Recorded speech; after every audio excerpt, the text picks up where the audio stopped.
Olá, uma ótima noite de quarta-feira a todos os amigos e amigas. É com muita alegria e entusiasmo que estamos aqui ao vivo para mais um Contar Alagoas, a literatura alagoana. Este espaço virtual onde vamos desvendando a literatura, a grandeza da literatura, as riquezas, os talentos da nossa cultura, da nossa literatura alagoana. E hoje, com muita honra, com muito entusiasmo, nós vamos conhecer o trajeto, né, do nosso convidado especial, Ricardo Maia, né, que vai contar para todos nós um pouco de sua trajetória de vida, também da produção literária. Acompanha com a gente o Contar Alagoas. Eu vou aqui convidar o nosso convidado, que já está aqui,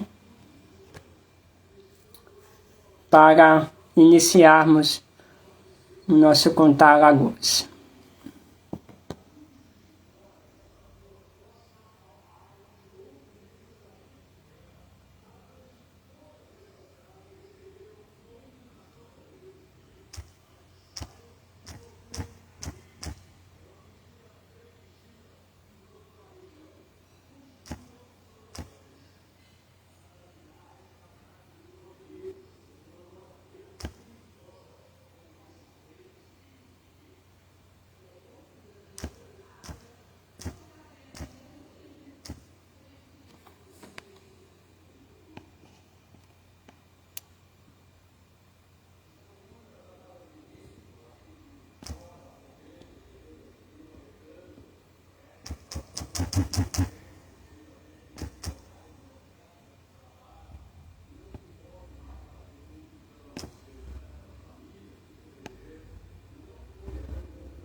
Olá,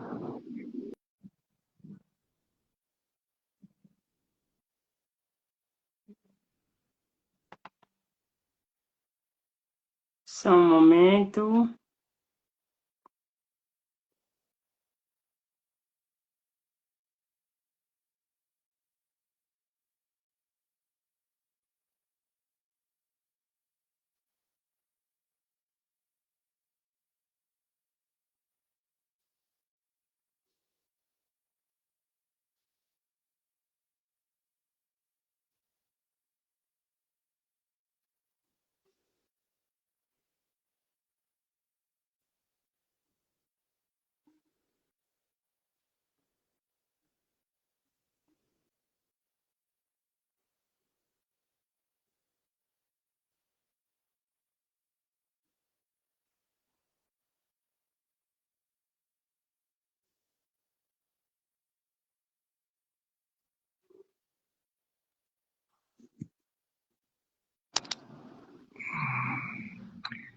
eu não estou conseguindo botar a câmera para mim, Matheus. Espera aí só um instante, agora eu acho que vai.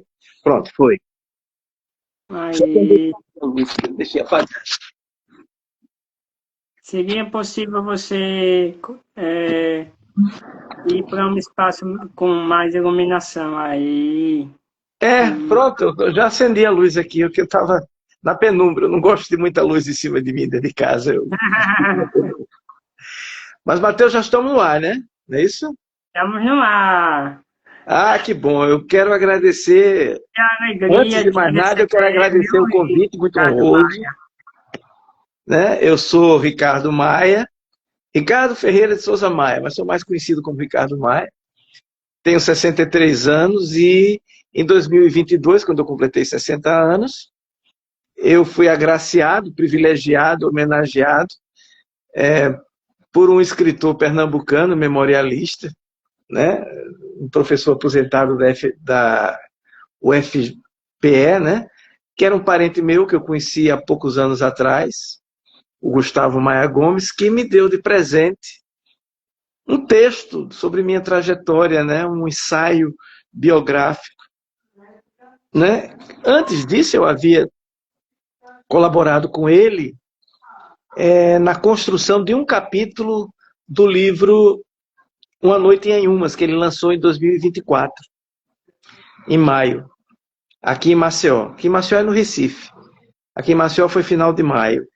E antes disso, ele, ele tinha lançado, depois disso, aliás, ele me deu esse capítulo em 2022 sobre mim, que seria, segundo ele, que será do próximo livro, que é uma trilogia, né? O Trem para Branquinha, Uma Noite em Anhumas, que saiu capítulos maia sobre os meus antepassados, né? Que são parentes dele também, né? E saiu em 2022 o capítulo O Anatomista das Artes. Então eu dei a sugestão a ele de reeditar, né, de republicar capítulos maias, como um capítulo, vamos dizer assim, introdutório ao capítulo Anatomista das Artes. Então, de texto mesmo biográfico, escrito pelo Gustavo no livro que eu organizei, né, que se chama O Anatomista das Artes, né? O título do livro é o título do capítulo que estava inédito, até então inédito. Eu gostaria de, antes de continuarmos, fazer um pouco da leitura da sua biografia, para que os nossos ouvintes possam conhecer melhor. Você tem um currículo muito bonito. Parabéns, Ricardo. Certo, muito Ricardo obrigado. Ricardo Maia é alagoano, graduado em psicologia pelo SESMAC. Ele é mestre em psicologia social pela PUC de São Paulo. Sua dissertação foi sobre o grupo Vivarte, que é um estudo Dos espaços. dos espaços de autoposicionamento Mini político. mini-políticos na organização retrospectiva do movimento Vivarte, Vivarte, é. que teve seu movimento entre os anos de 1984 a 1997. Na verdade, o Grupo Vivarte só durou, o grupo mesmo propriamente dito, reunindo-se, ele durou um ano. Como todo grupo criativo, como todo não, como a maioria dos grupos criativos, a imensa maioria, tem vida muito efêmera, né? Como diz o De Masi quando estuda os grupos criativos. E não foi diferente com o Grupo Vivarte. Mas só que o Grupo Vivarte deixou o vivartismo, né? Aliás, o vivartismo já existia antes do Grupo Vivarte. Não com esse nome, porque o vivartismo é um modernismo peculiarmente alagoano. É um modernismo como os artistas alagoanos souberam ou puderam subjetivar e incorporar nas práticas e representações deles aqui em Alagoas, né? Uhum. Por conta de uma série de fatores psico, sócio, histórico, político e cultural, né? E Na culturais. infância, Então, na infância, teve contato com música, pintura, desenho, teatro. Pesquisou no Instituto Histórico Geográfico de Alagoas sobre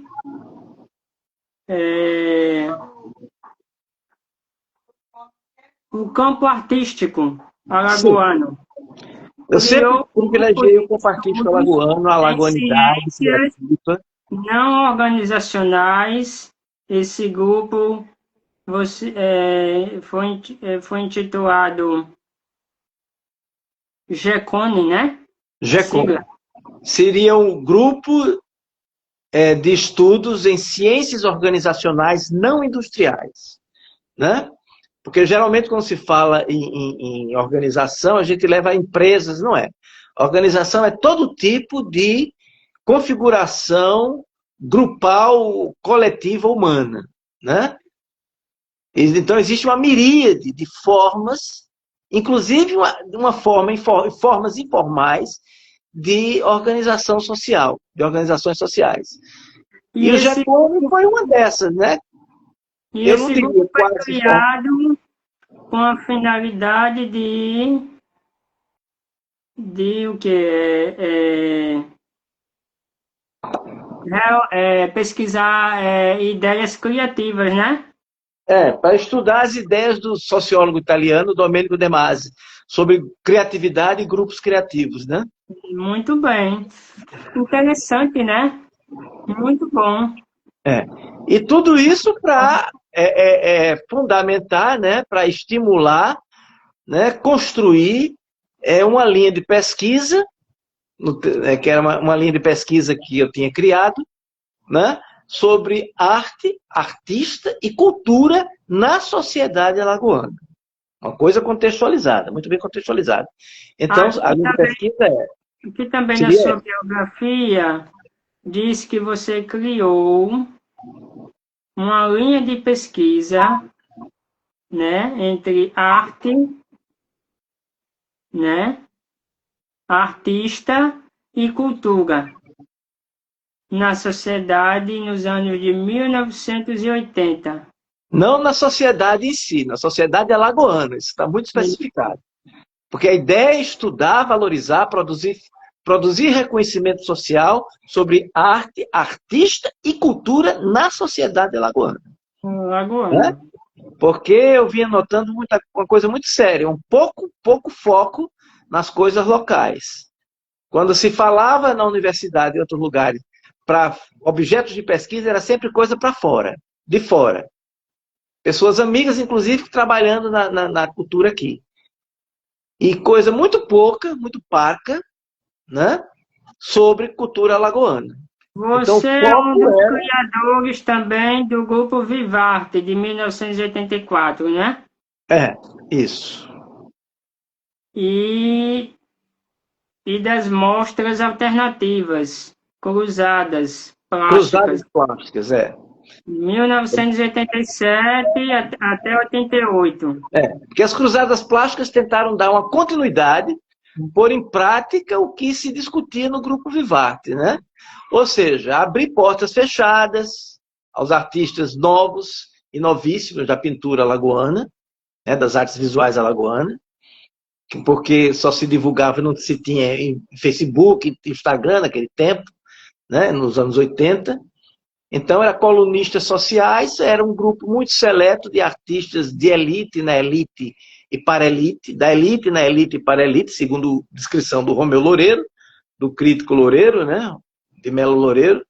Então, a gente fazia parte daqueles artistas, assim, considerados marginalizados, né, que estavam na franja da E aqui sociedade. você cita que esses movimentos foram os dois mais importantes, né, Na verdade, eu repito o que a das Célia artes Campos falou. visuais que foram criados, né? Na verdade, isso aí é Célia Campos que diz primeiro. E eu só redigo, né? Eu só reafirmo, corroboro com ela. Porque, de Com fato, certeza deve ser mesmo, né? foram os dois grandes movimentos, porque, na verdade, o Grupo Vivarte, sem saber, porque a gente não tinha essa noção, a gente não conhecia a história da arte, foi a partir do grupo que se gerou esse interesse, a Célia Campos como participante do grupo, uma paulista radicada em Maceió, ela foi para a USP, se tornou professora da UFAL, e foi para a USP estudar a história da arte em Alagoas. Ela foi a pioneira que reconstituiu toda uma trajetória da pintura alagoana, né? Que transformou até em livro já, uma visualidade, né? Eu estou até aqui com o livro dela, vou mostrar a vocês. O livro é esse, vocês podem comprar pela uma visualidade, que é a tese de doutorado dela, na USP, sobre 100 anos da pintura em Alagoas. Ela rastreia, faz o rastreamento das práticas e representações culturais da pintura, desde as primeiras manifestações, em 1892, a 1992. Né? Então, ela inclui o período do Grupo Vivarte aqui. Inclusive, o último período é o período do Grupo Vivarte da Cruzada Plástica, o último capítulo. Né? Então, ela faz uma crítica da pintura alagoana. Ela reconstitui a trajetória da pintura alagoana, mas uma reconstituição crítica, né, da pintura alagoana, o que é muito interessante. Não é colunismo social, de arte nem de artista, como a gente costuma ver nas matérias de jornais aqui, né, do jornalismo cultural. Né? Estou falando da regra. Ricardo, você se dedica ao jornalismo cultural, né? Esporadicamente. Eu não sou muito... E é um crítico da arte, né? Mas aí eu lhe pergunto, você tem habilidade para fazer análises críticas no campo de todas as artes ou algumas específicas? Não, de todas as artes, impossível, né? Porque a gente tem que, para falar das coisas, a gente tem que ter conhecimento, pelo menos uma certa expertise dela. Eu conheço teatro, porque eu já fiz teatro há muito tempo, quando era pequeno, passei um tempão da minha vida, da minha infância e adolescência, né? E até hoje também, mas a ênfase foi maior na infância e adolescência no teatro. Então eu comprei muitos livros, li, eu tenho uma biblioteca maravilhosa, né? De mais de 5 mil livros, eu acho. Na última contagem eram quase isso, já deve ter ultrapassado. Então eu estudei muito teatro. E eu acredito que eu estudei música um tempo, estudei piano, mas não dei continuidade, violão. Então eu passei a minha infância toda, eu morei ali naquela rua do hospital, é a Rua Barão de Maceió, onde meus avós e meus pais moravam. Passei a minha infância e adolescência, e idade adulta também, porque a gente vendeu recentemente a casa herdada de meus avós, onde eu morei há uns 15 anos atrás. Nela, voltei a morar, né? Depois de passar por vários bairros daqui, Farol, Ponta Verde, né? E ali era uma rua ilustrada, era uma rua maravilhosa. Como diz o poeta Marco Farias Costa, que morava na rua, descrevia a rua como uma rua musical. Inclusive, era uma rua com muitos intelectuais, com gente da música, da pintura, você está entendendo? Eu frequentava o ateliê da dona Alzira Américo, que era uma grande aluna, uma grande discípula do Lourencinho Peixoto, tinha um ateliê que ela dava aula lá. Dona Alzira é uma excelente pintora, né? Então eu era o mascote de lá, porque eu esperneava muito pequeno, queria porque queria e teve que me aceitar, como ela gostava de mim. Estudei com Dona Selme Medeiros, né? Que também era loureiro, né? Esposa do desembargador. Se eu não me engano, era Oscar, o nome dele, Medeiros. Medeiros é do marido, Loureiro é da família dela, né? Do Romeu Loureiro, da Zezé Loureiro, daquela educadora Maria José Loureiro, né? Então, estudei música com Dona Selma Medeiros, piano, aprendi a tocar Musette de Bach, tudo facilitado, é claro, né? Que ela me dava, era muito criança. A Ave Maria de Schubert, facilitada, mas não dei continuidade, não dei. Mamãe chegou a comprar um piano para mim, um piano player, né? De teclas de marfim, e eu tocava lá. Mas era a pintura, era a minha fascinação. Mas olha que eu peguei uma alergia à tinta. A cultura sempre foi muito íntima, então, de você, né? Acompanhou toda a minha vida. E o teatro, sobretudo o teatro.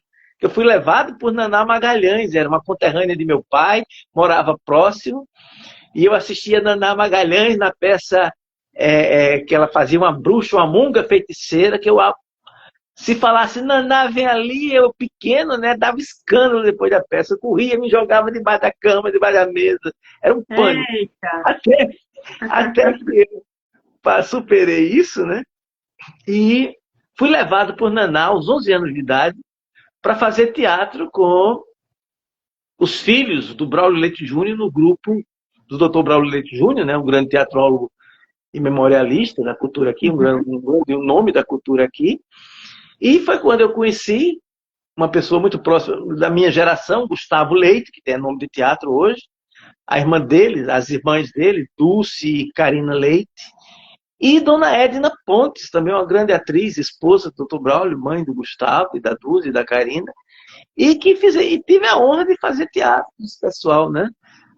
Fiz a Revolta dos Brinquedos, e trabalhei... Olha, você citou nomes importantes do teatro, sabe? Claro, sim, Só que, infelizmente, eu vejo que a sociedade esqueceu um pouco dessas figuras que tanto contribuíram para a cultura. Então, eu penso que é necessário ter um resgate da existência, da contribuição dessas pessoas claro. para as artes alagoanas. Porque, por exemplo, se hoje a gente pergunta quem foi Gustavo Leite para as novas gerações, poucas pessoas vão saber responder. Poucas pessoas vão saber responder quem foi esses nomes que tanto contribuiu para as artes cênicas. Entendeu? Então, é uma realidade que a gente tem que refletir, pensar e procurar dialogar com os nossos gestores a respeito de memória, né? Claro, a claro. memória é muito importante preservar, né? Claro. Mas isso não pode ser, não pode continuar sendo, não deve sendo uma responsabilidade exclusiva de indivíduos de classe média, com poucos recursos. Tem que haver o apoio sistemático das instituições, das universidades, né? Quando eu era professor, e hoje eu estou aposentado, né? Aposentado, eu me afastei da sala de aula por questões até de saúde, né? E gostaria de ter mais tempo de escrever isso, aquilo, outro. Então, no tempo da universidade, foi quando eu reuni alunos, né, nessa linha de pesquisa, e eu tentava, com muita dificuldade, com muita coisa, convencer, por exemplo, a meus alunos de psicologia, de jornalismo, na UFAL, de psicologia no SESMAC, e também de psicologia lá na UFAL, né, a pesquisarem o campo da arte, nessa perspectiva, nessa linha, ou por biografias de artistas e de grupos criativos, de indivíduos e grupos criativos, ou levantar esse interesse pela classe artística alagoana, pelo campo da arte alagoana. E fazer disso TCCs, dissertação de mestrado, tese de doutorado, pós-doutorado, né? Mas para isso a gente tem que se unir, para isso ficar mais sistemático, né? Para isso vingar de fato, é preciso que a gente se reúna e crie um instituto ligado às universidades, até mesmo ao FAO. Exatamente. E também tenha programas que possam ser implementados, né? Alagoanas, né? De cultura alagoana. Instituto de pesquisa sobre cultura alagoana, né? Estudos culturais alagoanos, né? Focados na alagoanidade. Tanto que eu tentei criar um curso, infelizmente não teve, um curso de especialização, muito bem estruturado e tudo mais. Eu consegui a adesão de muitos professores doutores, pós-doutores, inclusive de fora, mas simplesmente não teve quórum. Foram 2 só pessoas inscritas e precisava de no mínimo 30, né? Que foi História da Arte em Alagoas. Então a gente diria,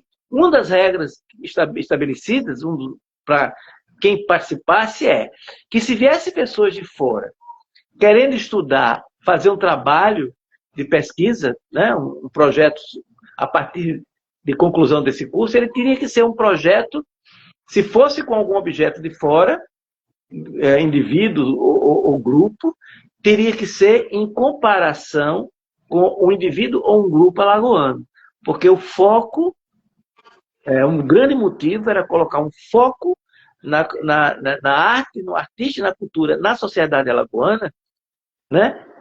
Então, se a pessoa quisesse, vinda de fora, trabalhar alguma coisa de fora, teria que ser de maneira comparativa, né? Para poder não sair dessa coisa da divulgação do que é nosso. Porque se você olhar para o sul do país, as pessoas estão estudando tudo lá. Estão estudando a arte, os artistas, a cultura, tudo, tudo lá. Quando se trata daqui, não querem. Eu já escutei nos corredores da universidade que não, o grupo Vivarte não tem importância, né? Houve uma coisa que eu fiquei chocado. Eu recebi uma notícia de que o Vivarte tinha sido eleito, tinha um objeto de pesquisa para um mestrado em História numa universidade, numa certa universidade. Fiquei muito feliz, porque eu não tinha contribuído em nada, eu achava que não. Infelizmente, Ricardo Maia, tem certas situações que só vão ser realmente aceitas através de leis. E às vezes nem a lei consegue garantir, né? Por exemplo, nós temos uma realidade difícil, por exemplo, o ensino fundamental e o médio ainda se desenvolve de forma muito escassa um ensino sobre a história básica da sociedade alagoana. Então, por exemplo, o próprio cidadão alagoano, ele cresce sabendo pouca informação a respeito do seu próprio estado, da sua própria cidade. Então, são desafios que a gente consegue mudar, mas não individualmente. Tem que ter a força coletiva, claro, né? E um diálogo. Andorinha só não faz nada. E um diálogo contínuo e insistente com a gestão pública.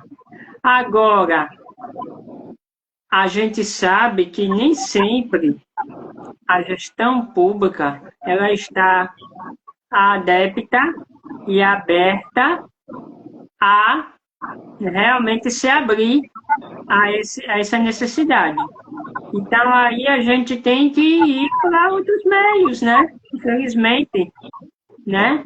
Mas, assim, tá na Constituição do nosso Brasil. O acesso à educação, o acesso à cultura é um direito, entendeu? Então, a gente luta por um direito que é nosso, né? Você, quando fala de cada vez cultura... mais o acesso à pesquisa, à história, à valorização. Agora, em relação a esse desinteresse sobre conhecimento, sobre valores da nossa cultura, da nossa história, são fatores que ainda existentes no nosso Estado, que dependem muito de articulações, de diálogo, de representações de movimentos como esses que foram criados como Vivarte, né?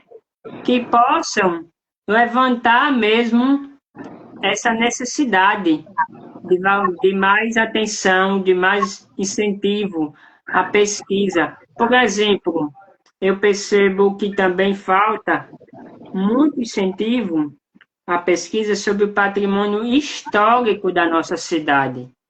Nós temos um patrimônio grandioso na nossa cidade, mas poucas pessoas conhecem as suas histórias, o seu valor, a sua importância, justamente porque não há um plano, um projeto que possa estimular.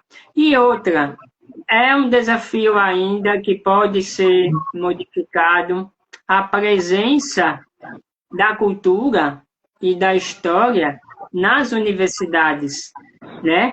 Eu defendo muito a participação do artista nas universidades, para que eles possam, juntamente com os estudantes de história, né, das áreas voltadas para a cultura, terem um conhecimento agregado dos valores culturais da própria cidade, do próprio estado, né? Além de incentivar a literatura, né? E valorizar também o talento de quem é convidado. Então, são desafios que a gente está tentando melhorar, mas que não é fácil. Eu fiquei muito contente, viu?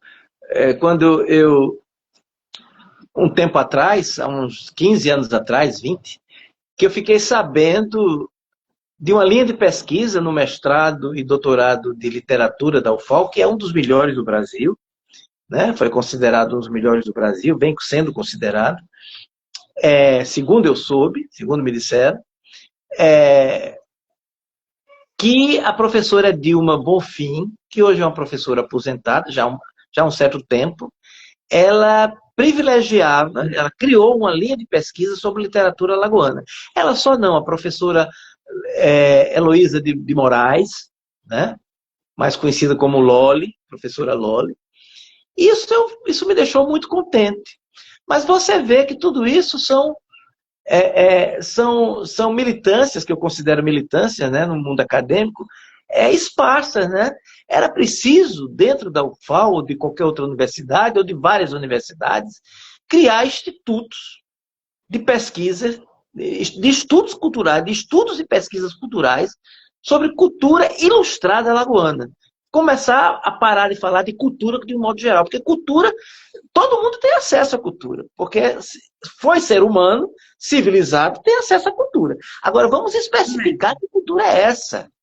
Vamos dizer que cultura é essa, porque cultura é polissêmico, é uma palavra polissêmica. De que cultura a gente está falando? De cultura das artes do campo artístico alagoano, das artes alagoanas, cultura ilustrada, de ilustração, de esclarecimento, de iluminismo, né? Cultura ilustrada, alagoana, né?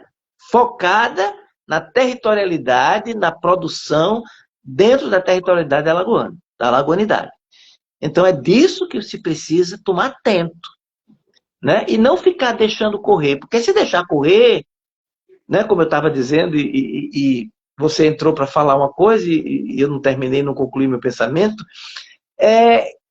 eu vou começar do começo. Eu tive, em final de 2013, a surpresa por uma professora que eu falei por telefone, eu nem conhecia ainda pessoalmente, ela era de fora, professora Célia Donato, né? Coordenadora do curso de História, que me falou, olha, Ricardo, não sei se você está sabendo, surgiu um interesse de uma aluna sobre o Grupo Vivace. Eu digo, oh, que coisa boa, alguém escolhendo, elegendo como objeto de pesquisa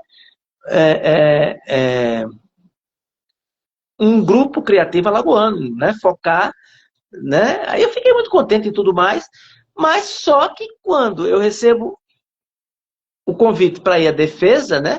Que eu colaborei, cedi material, isso, aquilo tudo, fui procurado por essa pesquisadora, e quando eu chego lá, né, para minha surpresa, não era mais sobre o Grupo Vivace, era a geração 80 do Rio de Janeiro, né? O setor alagoano, o viés alagoano da geração 80 do Rio de Janeiro. Então eu perguntei o que foi que houve, né? Porque estava tudo certo, o projeto era sobre o Grupo Vivace. Não, e eu que escutei de uma das professoras da banca, que estava lá, que o Grupo Vivace não tinha importância, porque era local, não chegou no Jornal Nacional, não chegou na Veja, e uma pesquisadora precisava eleger objetos de destaque nacional.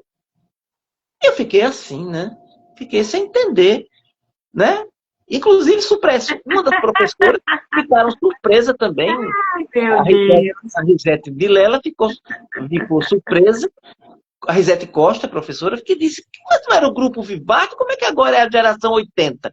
Mas, na verdade, quando você ia ver, a entrevista era com o pessoal do Vivace, só uma pessoa, um artista, Delcio Show, da geração 80, estava sendo entrevistado. Então não era exatamente sobre a geração 80, que o Grupo Vivace aconteceu nos anos 80. Aqui, enquanto acontecia lá no Rio de Janeiro, a geração 80 dirigida pelo Marco Lontra, criada pelo crítico Marco Lontra e um outro lá, que eu não estou lembrado o nome dele no momento, um crítico importante. E foi um movimento muito, muito importante, né, a nível carioca, de destaque nacional, né? Mas o Grupo Vivace também teve a sua importância local. Por que ele foi suprimido, subsumido pela geração 80 carioca, mesmo se tratando, querendo se tratar, dizendo se tratar.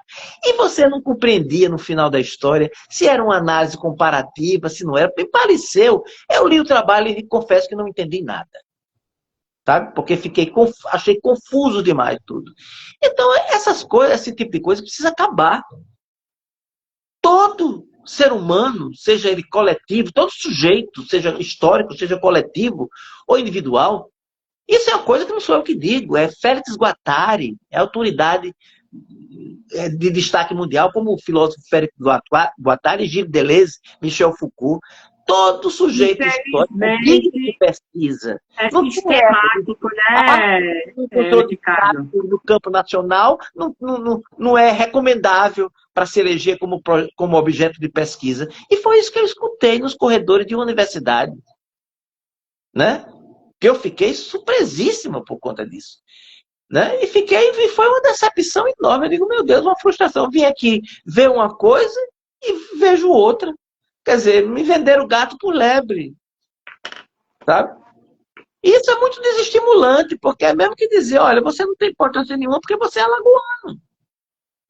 Você não é nada de ninguém porque você é alagoano. Você é um artista alagoano.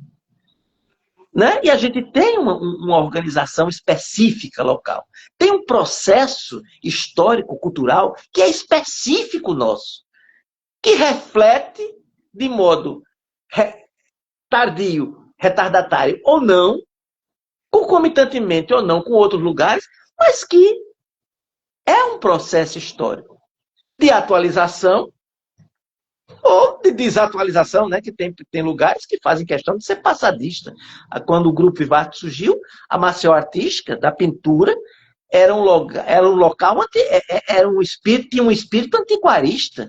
Por isso que a gente chamou de mostras alternativas e, entre aspas, cruzadas clássicas. O imaginário, só para tentar concluir, o imaginário da arte aqui era totalmente fincado na Idade Média e no século XIX, que, segundo os medievalistas franceses, como Jacques Legoff, né, dizia que a Idade Média, os últimos estertores, os últimos suspiros da Idade Média, aconteceram no final do século XIX, com o surgimento da ciência. Claro, para nós encerrarmos essa pauta a respeito dos movimentos, da questão artística, eu queria fazer uma pergunta para você. Você, nas suas análises críticas sobre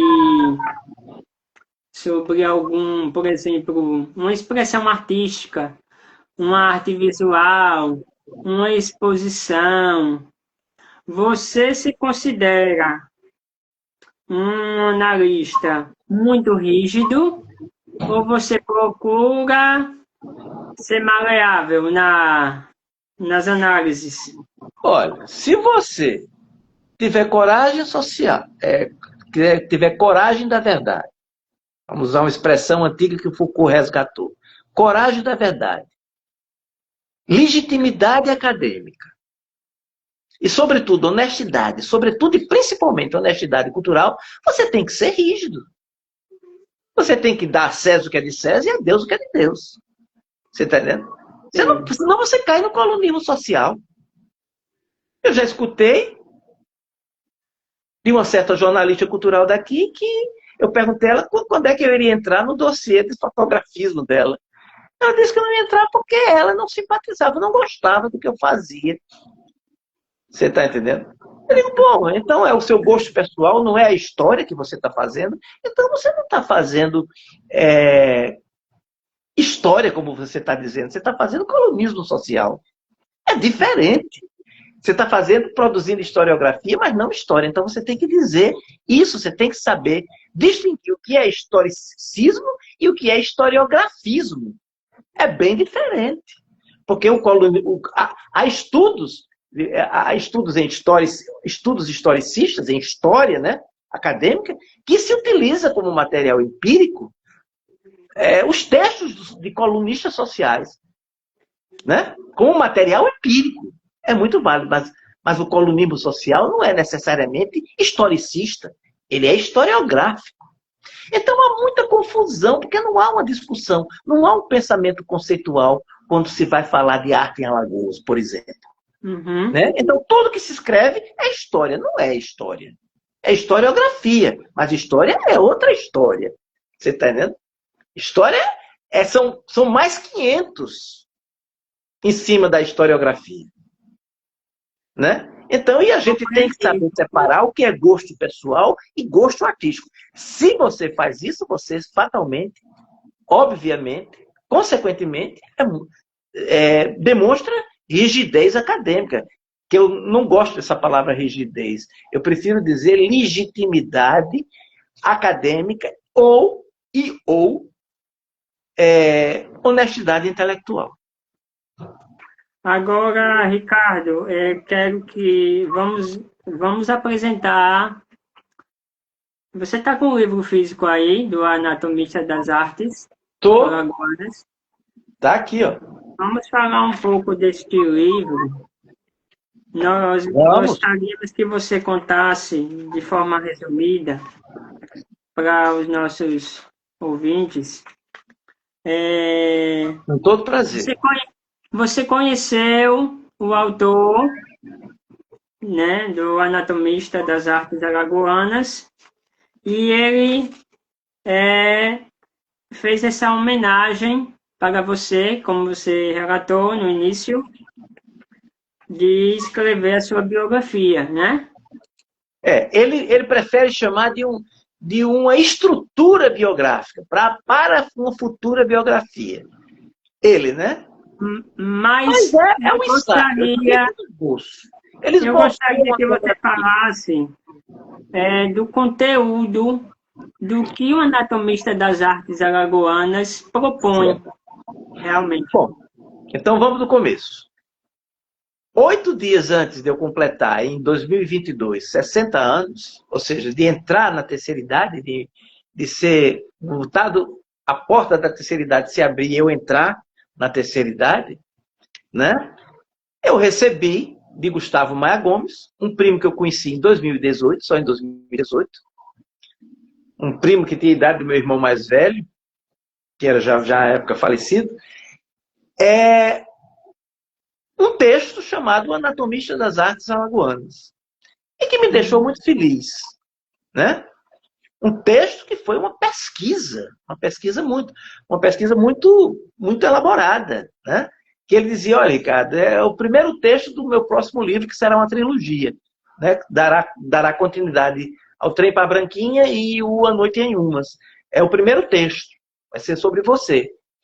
Eu já tinha trabalhado com ele, né? Colaborado com ele, num capítulo do segundo livro dessa trilogia, que é O A Noite em Umas, que foi lançado depois de 6 anos de trabalho escrito, né? De elaboração escrita, em 2024, em maio, que foi Os Maias. Porque ele é Maia Gomes, eu sou Maia. Maia Fernandes, Maia de Oliveira. Eu não tenho Fernandes nem Oliveira no nome, mas Oliveira era minha avó materna e Fernandes era meu avô materno. Ele era parente da minha avó. Na verdade, o avô dele era primo legítimo do pai da minha avó, ou seja, do meu bisavô, que era Maia de Oliveira. E o avô dele era Maia Gomes. Ou seja, a bisavó dele, mãe do avô dele, era uma tia irmã do pai do meu bisavô, que se chamava Frigdiano Maia de Oliveira. Né? Então, eu fiquei muito contente, porque foi um engate perfeito. Eu conheci ele. Quem fez a mediação para que esse conhecimento se desse foi outro primo nosso, o Lula Nogueira, artista plástico, que não tem Maia no nome, como ele diz no livro, né? Mas é Maia, é filho do Dr. Berualdo Maia Gomes, né? E o Lula, que é um grande artista, é um vivartista, participou do Grupo Vivarte, é um vivartista de primeiro time, participou das reuniões do Grupo Vivarte, né? A obra dele é um contributo legitimamente vivartista, né? É uma obra muito, muito interessante. É um artista que merece ser estudado, né? Não só a vida dele, mas a obra sobretudo, né? O Gustavo mesmo disse que aqui é um estudo sobre vida e obra, mas é mais sobre a obra do que sobre a vida. né? Bom, então, nos conhecemos em 2018, conheci Gustavo através de Lula Nogueira, que nos apresentou, e a partir daí surgiu uma parceria criativa enorme, foi um engate perfeito, né? Eu comecei a coletar material, que ele me pediu para o livro, né, o capítulo sobre os meus familiares, os Maia de Oliveira e Maia Fernandes, e redundou num dos capítulos do livro, que segundo ele, né, o autor, né, o Gustavo Maia Gomes, considerou um dos capítulos maiores e mais interessantes do livro. Eu fiquei muito lisonjeado de ter participado, de ter colaborado com ele nessa empreitada. Mas só nesse capítulo. Que eu disse, olha, Gustavo, vamos publicar os Maias como uma primeira parte, um primeiro capítulo do livro, porque se trata dos meus antepassados, é a minha pré-história, né? Para não ficar só um capítulo Anatomista das Artes que dá título ao livro, né? Ele concordou na hora. E eu, como organizador do livro, né, que foi eu que escrevi na PENAB de 2024 para 2025, né, eu tive a ideia também que ele concordou, né, porque o engate entre a gente foi perfeito, foi um encaixe de subjetividade, de intersubjetividade, uma dinâmica intersubjetiva muito grande a nível intelectual. E eu digo, olha, Gustavo, eu também tenho uma lista biodocumental que já tem 16 anos, está incompleta, eu não vou tentar agora, que eu não tenho condições no momento, nem tempo, nem financeiro, para fazer isso, que pesquisa é uma coisa caríssima. Então, eu posso dar continuidade numa próxima edição. Vamos colocar também um capítulo fotobiográfico, que eu vou criar, cheio de legendas, porque toda biografia tem fotografias. Então, primeiro capítulo é os Maias, né? Antes há o prefácio, a apresentação, é mais o índice, o sumário, mas vem os Maias, depois o capítulo fotobiográfico, onde eu coloco imagens fotográficas e de quadros, de pinturas minhas, que eu considero pioneiras, como minhas primeiras pinturas bissextas sobre o abstracionismo em Alagoas, que são pinturas, apesar de bissextas, são pioneiras, foram uma das primeiras pinturas no Estado sobre arte abstrata, pintura abstracionista, né, na época do Grupo Vivarte. Isso foi uma contribuição minha, que eu considero muito importante, como artista visual, plástico, muito embora bissexto, né? E depois vem o capítulo do anatomista, e depois do anatomista, no final, vem a listagem biodocumental que eu fiz toda, partindo da minha certidão de nascimento, quase toda, porque era preciso pesquisar em outros jornais e não teve tempo, nem também financiamento. Porque tudo é do meu bolso, chega um momento que o dinheiro acaba, porque eu tenho outros compromissos, tenho outras coisas, e não dá para continuar. Né? E preciso de uma assistência, que é muito difícil encontrar, uma assistência apaixonada, porque todas elas desistem, né? Foi outro também que desistiu, né? Estava para fazer um trabalho sobre mim, a partir desse levantamento, e de última hora, na última hora H, depois de projeto pronto, tudinho, veio dizer a mim que ia estudar o Padre Vieira. Né? Eu acho que tinha o sobrenome dele, ele foi mais importante que o Padre Vieira. Publicar o livro com recursos da PENAB, e teve a oportunidade de, em 2025, lançar o livro na 11ª Bienal, não é? Mas não só dependeu da PENAB, viu? Porque a PENAB nos faculta, nos contempla a nível financeiro, é muito humilde, é muito pouco ainda. Para fazer um livro nessa qualidade, 200 e poucas páginas, talvez se eu publicasse só o capítulo sobre o anatomista, desse. Eu fiz com essa qualidade, mas fiz muito poucos exemplares, porque mesmo colocando dinheiro do próprio bolso para complementar, para pedir um pouco um número maior de exemplares, isso aqui do outro, né? Uma qualidade melhor de papel, reproduções em policromadas, isso tudo encarece, é muito caro publicar um livro. Né? Sim, com então, certeza. R$15 mil não é nada barato. É uma ajuda de custo, se torna uma ajuda de custo. Para você fazer um folhetinho, uma coisa, tudo bem. Agora, um livro mesmo de peso, né, com pesquisa, isso, aquilo, outro, ainda é pouco. É preciso se colocar, se arregimentar, e coisa que o edital faculta, favorece. E você tem exemplares do livro disponíveis para venda? Olha, muito pouco. Eu resolvi não vender. Depois da noite do lançamento, eu não resolvi não vender mais. Eu preferi distribuir com as pessoas certas, com as entidades certas, né? As entidades que vão guardar o livro. Tem E o 150 livro, ele foi exemplares, é muito disponibilizado pouco. pela editora para venda? Como é? Desculpa. O livro foi disponibilizado pela editora para venda? Na Bienal do Livro, sim. Depois disso, não mais. Não mais porque restam muito poucos. Que é uma editora também independente, né? Também. É uma editora, foi a Viva, a editora foi a Viva. Eu Uhum. procurei a Viva, a professora Sheila Maluf, que é uma excelente editora, uma mulher brilhante, é uma professora doutora, né, aposentada da UFAL em literatura, e é uma excelente editora, uma maravilhosa. Tanto é que eu estou batalhando o segundo livro, que é o catálogo da minha, fotolivro da minha exposição, recentemente encerrada, né, que foi sobre o Cajado dos Negros, Mostra aí o livro novamente para o pessoal ver melhor. tá aqui. Ó, Eu tem queria, eu orelhas do livro. tem orelha, tá? Na Mostra aí orelha as tá. orelhas do livro. Olha, a capa, eu quero destacar a capa, essa obra belíssima da escultora alagoana Luana Lopes, que colaborou com todo carinho e talento e beleza de uma grande artista escultora que se chama da série, é uma escultura em argila da série Mentes Inquietas, né? Aqui. Tá vendo?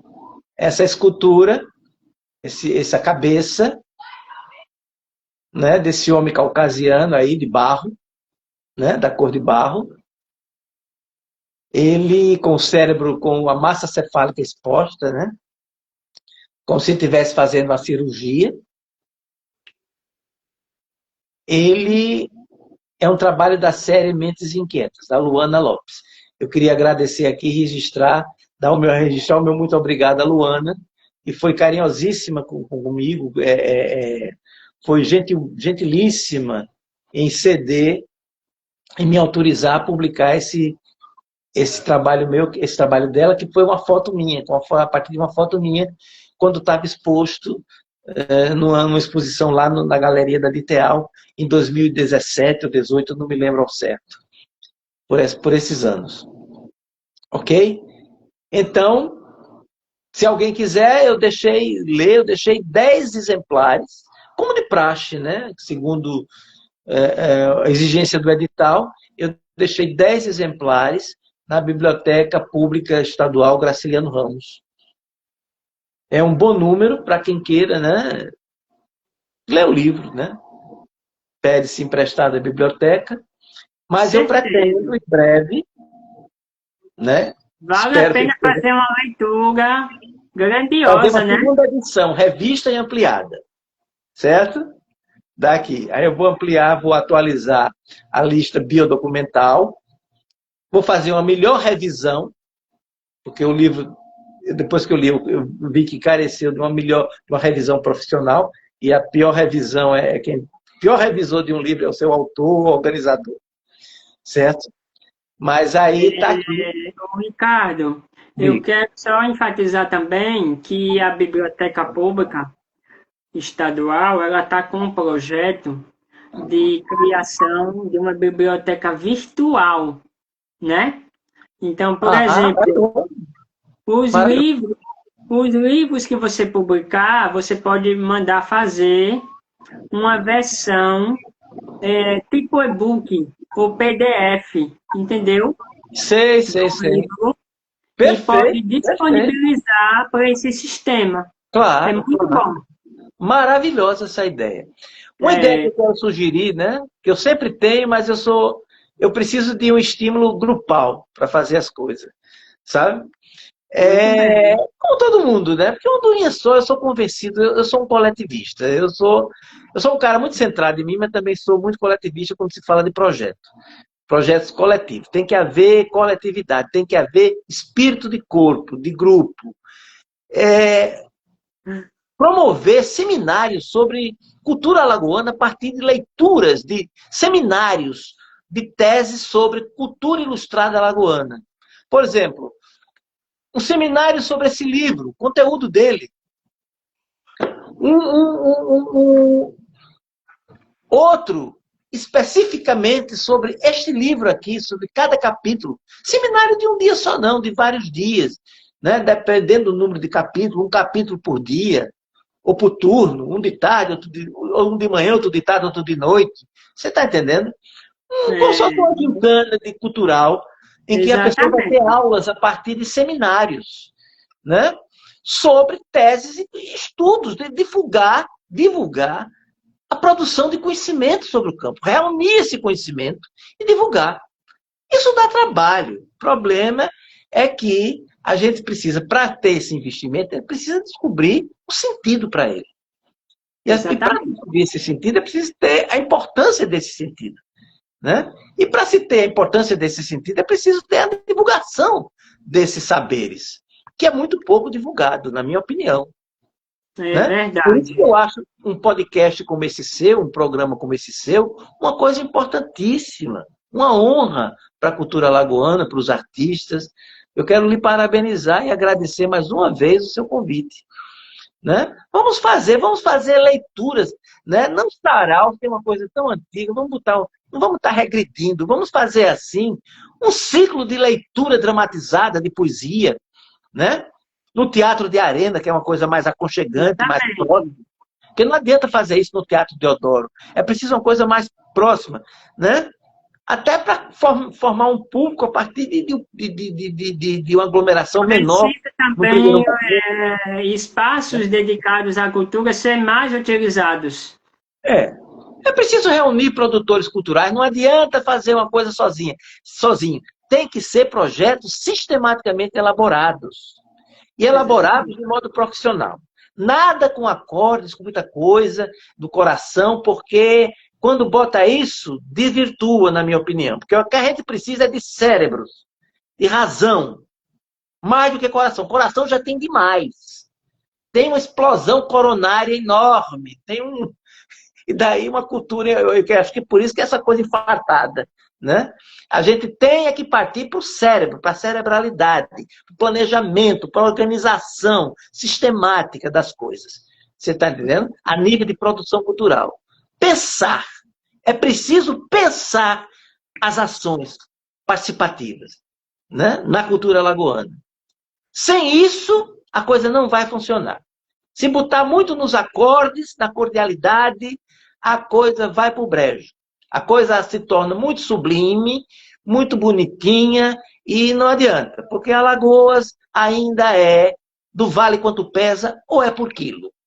Né? Aquela coisa do vale quanto pesa ou é por quilo. E por isso ela se torna cronicamente inviável. É um meio que se torna cronicamente inviável a nível de cultura ilustrada. Outro tipo de cultura, que eu não quero dizer o nome aqui, mas que todo mundo sabe qual, né? Que mais se destaca no país, né? Ricardo, estamos caminhando para os últimos minutos da nossa Contar Alagoas. Eu queria agradecer também a você por ter aceitado esse convite de falar. Eu quero agradecer a você o convite, mais uma vez. Muito obrigado. Parabenizá-lo por essa obra belíssima que é o Anatomista das Artes Alagoanas. Parabenizar o grande autor por ter biografado você nessa obra e fazer mais uma vez o convite aos nossos leitores e autores também de fazerem uma leitura, adquirirem um Anatomista das Artes Alagoanas para aprofundar o conhecimento sobre a grandeza da história das artes, né, alagoanas, nos diversos aspectos, né? E é muito importante fazer leituras de obras como essa, que enriquece o nosso conhecimento sobre a cultura, a conjuntura da nossa cultura popular, local, e aponta caminhos também de o que nós podemos fazer para melhorar as realidades, né? De fazer cultura, de ter um olhar de valor pela cultura. E assim, você no nosso diálogo também citou a respeito dessa rejeição do coletivo lá do Rio de Janeiro, né? Nos dias atuais, essa rejeição, essa discriminação ainda é presente, ainda se repete. Veja Mas, bem, mas nós temos que combater, continuar combatendo isso, mostrando justamente, né, o nosso conhecimento, a nossa capacidade, a nossa pesquisa, né, e as frentes coletivas que se dedicam às artes, né, buscarem cada vez mais criarem propostas, né, que realmente movimente a cultura nos diversos segmentos, como nas artes plásticas. Nós sabemos como é difícil ser artista plástico em Alagoas, como é difícil ser escritor em Alagoas, é mas difícil ser artista no nosso convívio alagoano. muitas vezes também falta atitude de nós mesmos, de ir à luta, de nos posicionar, de falar o que pensamos, né? E esperar que os gestores venham até nós, ou que as coisas vão mudar. Não, a gente é que tem que fazer a mudança acontecer, né? E eu queria, para você terminar, finalizar com muita mestria esse nosso diálogo, que você escolhesse algum trecho do livro para fazer uma bela agradecimento final e nós finalizarmos o nosso Contar Alagoas. Olha, eu vou citar o que eu destaquei aqui na contracapa, né? Que é do Gustavo Maia Gomes. Que eu sugiro a você, né, também, que procure fazer um podcast desse com ele. Né? Ele mora em Recife. Eu vou lhe passar o telefone dele para você também convocá-lo. Gustavo vem colaborando muito para ele falar do Trem para Branquinha, do A Noite em Anhumas. Você vê, escritor pernambucano, mas os dois títulos dele referem-se à espacialidade alagoana. Né? Porque Uma Noite em Anhumas é a fazenda Engenho Anhumas, né? De um parente nosso, né? Que é Dr. Benon Maia Gomes, né?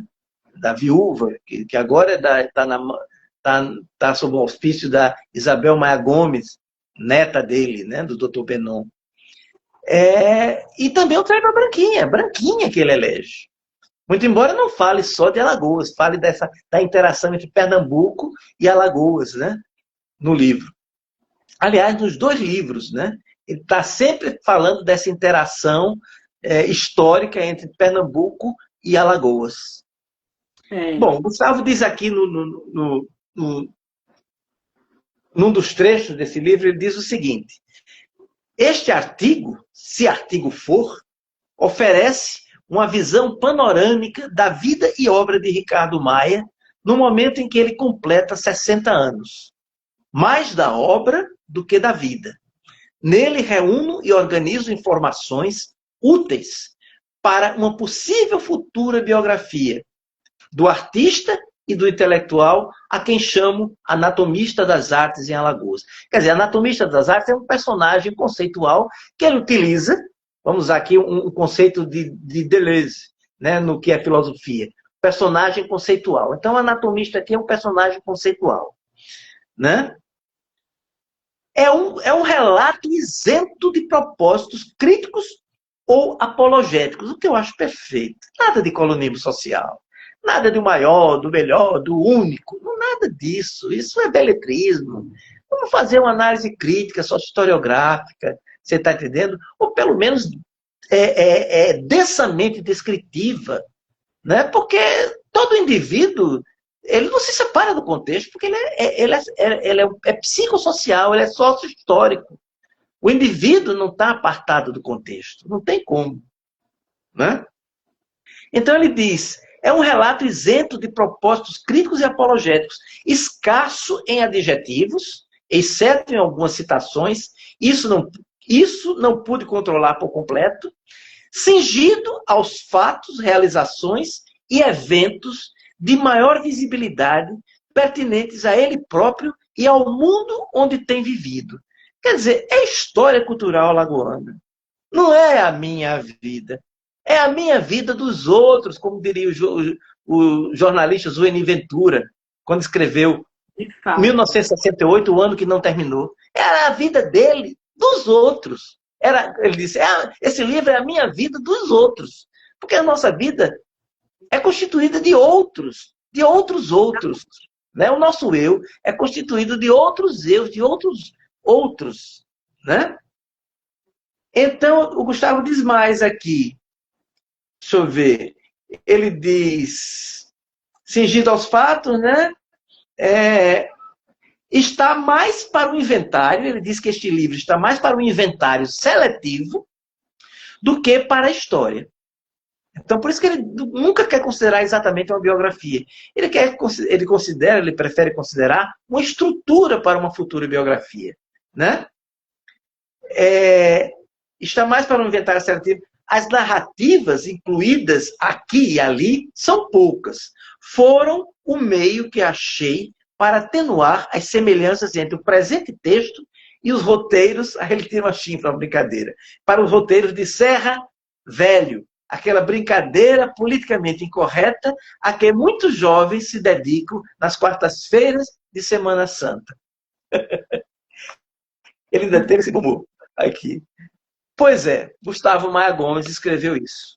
E eu destaquei, como organizador, na contracapa do livro. Parabéns. Espero que ele esteja convidado por você também para ser entrevistado. Certo? Com certeza, será um prazer bater um papo comigo. Você vai poder falar de Um Trem para Branquinha, de Uma Noite em Umas, e desse livro, inclusive, que é uma continuidade da contribuição dele para a historiografia em Alagoas. Né? Porque ele não é só... Ele é um PhD, um professor PhD nos Estados Unidos em economia. Né? É um professor aposentado da Federal de Pernambuco. Um escritor memorialista. Não é porque é meu primo, eu sou meio suspeito de falar, mas, de fato, ele é um excelente narrador, um excelente contador de histórias. Muito bem. É um escritor memorialista. Mas que não se limita à memória, porque memória não é exatamente história. Né? Memória é uma coisa, história é outra. Memória implica em história, mas não chega a ser, de fato, historicista. Memória, quando é escrita, ela é historiografia, mas não história.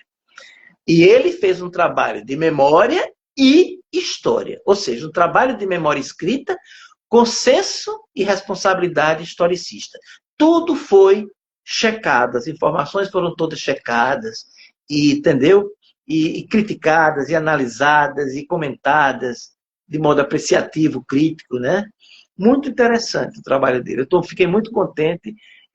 Não é um escritor marxista, é um escritor, vamos dizer assim, freiriano, mas que deu um contributo enorme, né? Com este livro aqui, A Historiografia das Artes Plásticas em Alagoas. Ok? Parabéns vocês que são os verdadeiros autores dessa obra belíssima. E eu convido vocês a fazerem uma leitura com muito valor dessa obra, apreciar cada palavra, cada contexto. Eu tenho certeza que vai ser um mergulho de muitas histórias, muitos aprendizados. É um anatomista. Quando eu penso nessa frase, me vem muito na mente, né, essa relação do ser humano em ter habilidade para todas as artes, né? Chamamos de pessoas que são autodidatas, pessoas que são entusiastas, que abrangem todos os campos das artes e todos eles fazem bem seja na pesquisa, seja na música, seja na dança, seja no teatro, seja nas artes plásticas, né? E o ser humano tem essa capacidade de dar contribuição em todas essas artes. E a gente encontra em nossos artistas alagoanos muitas pessoas talentosas, com grandes habilidades, né? Com grandes potenciais que podem contribuir muito para manter a nossa arte viva, a nossa arte crítica, como você bem fala, né? Atuante, né? Inspiradora, né? Consciente dos nossos direitos e também dos nossos deveres. Você falou em dança, eu me esqueci que eu também tive uma experiência com dança, no início dos anos 80. Por conselho médico, né? Porque o médico disse, você está com escoliose dorso lombar. Aí eu disse, vou fazer dança na Eliana Cavalcante e vou dar um contributo. Eu estava com 18 anos na época, e com todo o gás, né? Tinha terminado os estudos do segundo grau, estava me preparando para o vestibular, e eu fui dançar, e dancei no grupo, né, de dança das meninas, né, dancei um chorinho de Ernesto Nazaré, e foi aquele impacto, né, porque um homem dançando, né, um rapaz dançando, naquela época ainda era muito preconceituoso, anos 80, viu? Final do século XX, aqui em Maceió.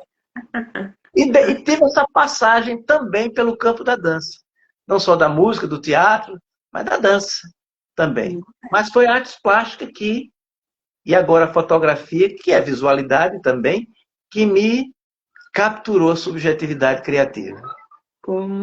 Parabéns, meu amigo. Você Obrigado. é um exemplo, né, de intelectualidade alagoana, Tento ser. de resiliência, de persistência e de resistência.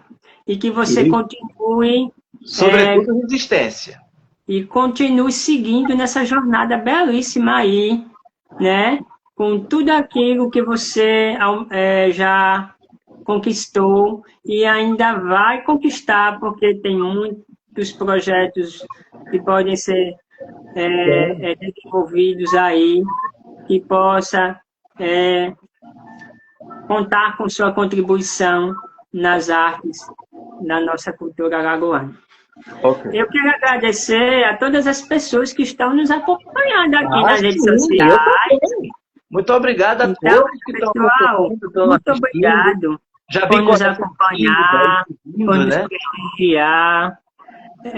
Foi um Contar Alagoas, um bate-papo enriquecedor, muitas experiências, muitos aprendizados, muitas perspectivas, né? E que as artes alagoanas continuem sempre viva, né? Amém. Sempre diversa, né? Muito obrigada a todos vocês. Sempre múltipla. E livre, né? E livre. Com certeza. Na próxima quarta-feira, nós vamos estar aqui com outro convidado ou convidada, né?